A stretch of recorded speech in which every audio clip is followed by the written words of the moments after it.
Tamil producer director வீட்டுக்கு வந்தா எங்க அப்பா மூஞ்சிய திருப்பிக்குவாரு. ஒரு காஃபி கூட குடுக்க மாட்டாங்க. அப்ப நான் மைனர்.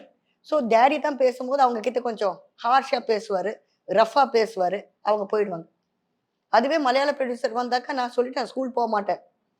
இப்போ அந்த பொண்ணு சொல்லுதுல்ல, நான் சூசைட் பண்ணிப்பேன். அதுக்கப்புறம் சொல்லுதுல்ல, எல்லாரும் மிரட்ட ஆரம்பிச்சுடும்.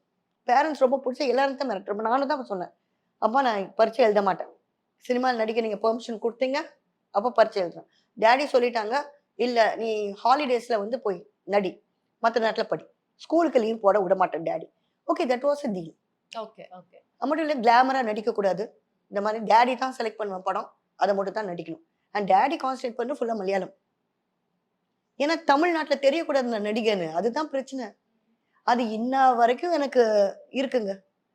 உண்மையிலேயே நான் தமிழ் சினிமால நடிச்சு கூட நெறைய பேருக்கு இங்க எனக்கு தெரியலங்க. கேரளால சூப்பர் ஸ்டாரா இருந்திருக்கேன். இங்க ரெகக்னிஷன் கிடைக்கலன்னா படங்க வராம இல்ல. அட்ஜஸ்ட்மென்ட் இல்லாம அவ்ளோ படம் வந்துச்சு. என் டாடி தான் அமவுண்ட்ட ஏத்தி சொல்வாரு. இல்ல ஓவரா கண்டிஷன் போடுவாரு. ஓடி போயிடுவாங்க.